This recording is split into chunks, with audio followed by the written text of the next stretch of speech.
Estamos de volta com o último bloco do programa Mais Saúde e hoje a gente está em ótima companhia com o Sérgio Veloso, que está tirando uma série de dúvidas nossas com relação à prevenção do câncer de próstata no clima do Novembro Azul, né, Sérgio? A gente está até batendo uma bola aqui na nossa cor aqui, azul total, né, Sérgio? Para tirar os estigmas, os preconceitos e a gente falar desse tema de uma forma mais livre, né? Mais livre mesmo, para estar tirando dúvidas. A gente falou no bloco anterior muito sobre os tipos, né, de câncer também. Você falou, né, que é o câncer mais incidente, maligno nos homens, né? Então vamos falar agora, Sérgio, um pouco sobre se é possível evitar o câncer de próstata. É possível a gente fazer alguma coisa, ter uma rotina de vida, né, os homens, que dê a eles, não sei, digamos assim, um pouquinho, né, de ajuda para evitar essa doença? É um tipo de câncer que ele não tem a forma de prevenção usual como a maioria das pessoas entende de prevenção. Aquela pessoa que tem uma tendência a ter esse câncer, se ela mantiver uma vida que tenha fatores de risco para isso, ela vai acabar tendo esse câncer. Tá? Então, essa forma de prevenção primária a gente não tem. Existe o que chama prevenção secundária, que é fazer um diagnóstico, às vezes mais rápido, um diagnóstico mais precoce, instituir o tratamento adequado. Isso também é uma coisa interessante, fugindo um pouquinho da sua pergunta, é que hoje em dia tem-se uma tendência maior de se operar menos. Tá? De se indicar menos tratamento e tentar fazer a pessoa fazer mais um acompanhamento também. Nos casos que a gente tem alguns dados que a doença pode demorar muito para evoluir. Tá? Só que a pessoa precisa fazer um acompanhamento, não é todo mundo que teria uma condição, até psicológica mesmo, de pensar que tem um câncer que não está fazendo um tratamento adequado para aquele câncer. Então não é qualquer um que tem essa capacidade psicológica de lidar com isso.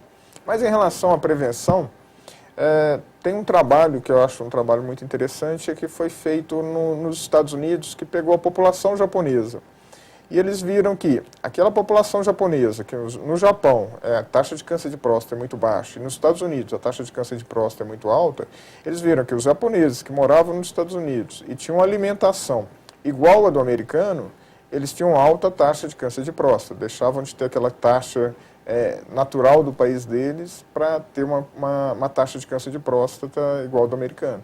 Mas, por outro lado, aquela população japonesa morando nos Estados Unidos, que tinha os hábitos de vida japoneses, ou seja, não comia carne vermelha, não era uma população obesa, comia muito peixe, muitos legumes, muitos cereais, essa população tinha taxa de câncer igual à do Japão mesmo. Então, um dos fatores que a gente entende como fator de risco para câncer de próstata é a alimentação, principalmente o consumo de carne vermelha. Então, existem alguns alimentos que já foram tidos como benéficos, como vitamina E, selênio, zinco, licopeno, que é o tomate, mas cientificamente não se tem muita certeza se eles fariam ou não fariam alguma diferença na taxa de câncer. Recentemente, né, teve uma polêmica, né, vamos dizer assim, relacionada à ingestão dos embutidos, né, dos alimentos embutidos, causou muita repercussão, falando que realmente os brasileiros, principalmente aqueles concentrados na região do Nordeste, ingeriam muita carne, né, e realmente associaram, né, o surgimento do câncer à ingestão excessiva desses alimentos. Então, talvez essa qualidade de vida, né, talvez o que se come também, incide, né, interfere no nosso organismo. E pelo que você explica aqui, né, nesse estudo, pelo menos, os japoneses que se alimentavam de uma forma, vamos dizer assim, com mais qualidade, com mais nutrientes, de certa maneira, tinham mais saúde, mais qualidade. Então, assim, talvez as pessoas também, essas dietas são importantes. O uso do sal pode interferir também, sabe? Porque a gente associa muito sal ao rim, né? A minha família tem muita associação. Minha mãe sempre fala, nossa, não come sal, problema de rim. Então, assim, isso também é uma verdade, assim, essa ingestão de sal também pode ser prejudicial ou não? Não tem nada a ver. Para a próstata, não. Não, tá? o rim mesmo, para o né? rim, sim, e para a formação de cálculo também. Tá? Então, quem tem uma alimentação rica em sal tem mais tendência a ter cálculo renal, cálculo de ureter. Certo, mas vamos voltar então para a próstata, né? Ou seja, como que acontece a disseminação do câncer de próstata, por exemplo? Como ele pode ser um problema pequeno e de repente se tornar, vamos dizer assim, um problema mais grave? Como que é isso? É muito rápido? Demora mais? É um câncer que tem disseminação lenta, tá? Ele não faz essa disseminação de uma forma muito rápida. Às vezes a gente fala que uma história natural de um câncer de próstata, de uma agressividade moderada, deve ser entre o nada, a próstata normal e o surgimento do câncer diagnosticável deve ser por volta de 5 anos, mais uns 5 anos para ele poder disseminar e, se a pessoa não fizesse nada, mais uns 5 anos de vida com o câncer disseminado. A disseminação, ela faz, as células da próstata vão para o sangue e vão acabar parando em ossos, geralmente ossos longos, que são da medula e do externo, do crânio. É aí que a pessoa vai ter geralmente mais sintomas relacionados propriamente com o câncer de próstata, que são através das metástases que acontecem nesses ossos, que literalmente elas têm um potencial de comer o osso, né? Então o osso vai ficando fraco, poroso, até o ponto da pessoa ter uma fratura espontânea daquele osso. Olha, não sei se eu estou errada aqui que eu vou falar.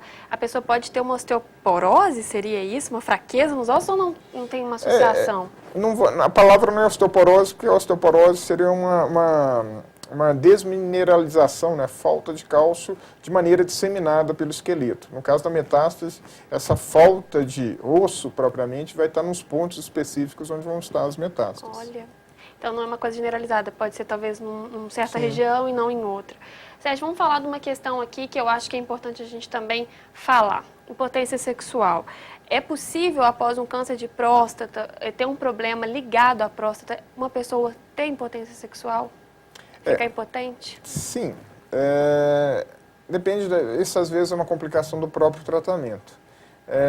A pessoa com um problema de próstata, de uma maneira normal, uma próstata que cresceu pelo próprio envelhecimento masculino, que é a hiperplasia prostática da próstata, essa pessoa não vai ter problemas de ereção unicamente por causa da próstata. Um câncer de próstata também, mesmo localizado, por si só, ele não daria um problema de ereção.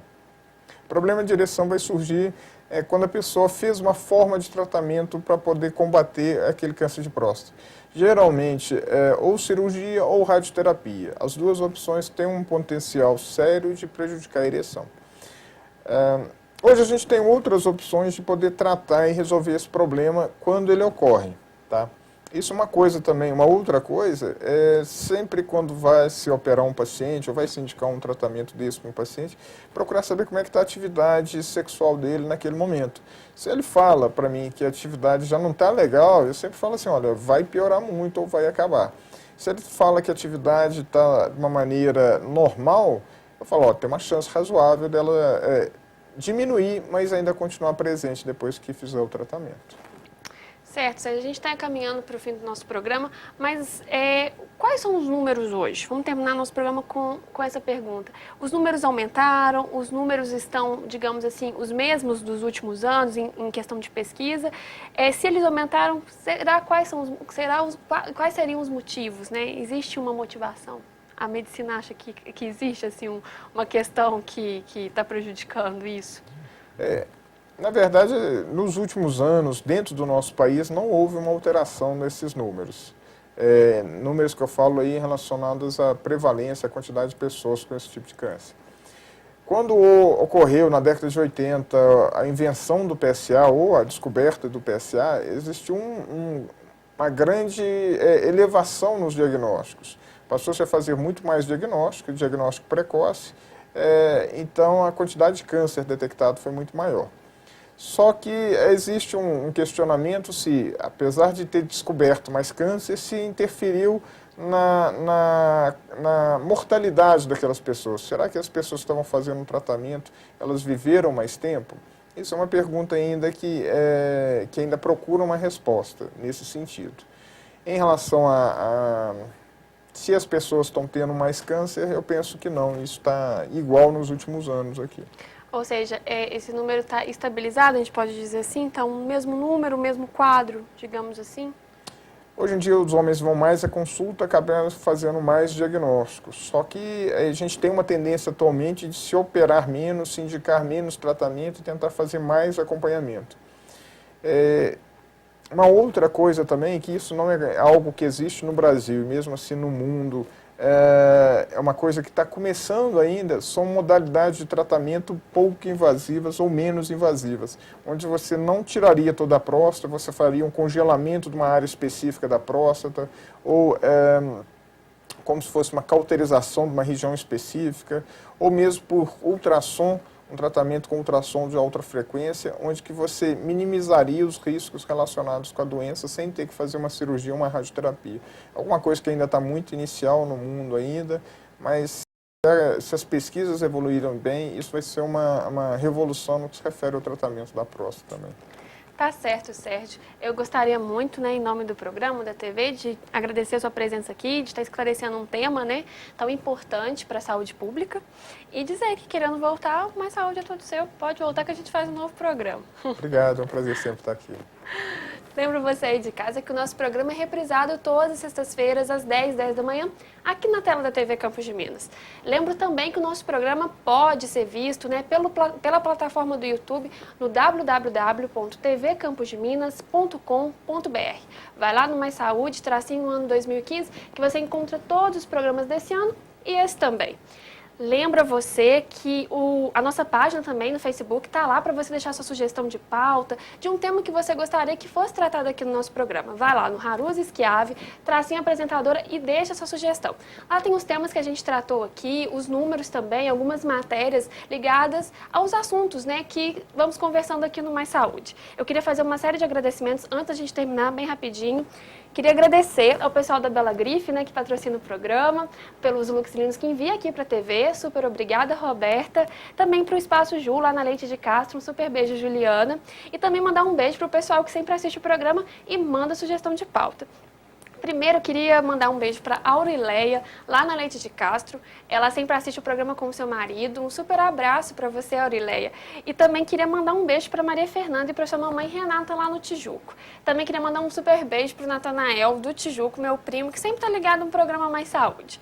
E também mandar um beijo para o pessoal lá de Prados, que muita gente me para e sugere pautas também, e fala que está assistindo o programa, para Deusiana e para Maria Alice. Um super beijo para as duas aí em Prados. Enfim, nosso programa está chegando ao fim, foi um super prazer. Semana que vem a gente tem um novo encontro. Eu vou esperar você. No mais, um forte abraço e até lá.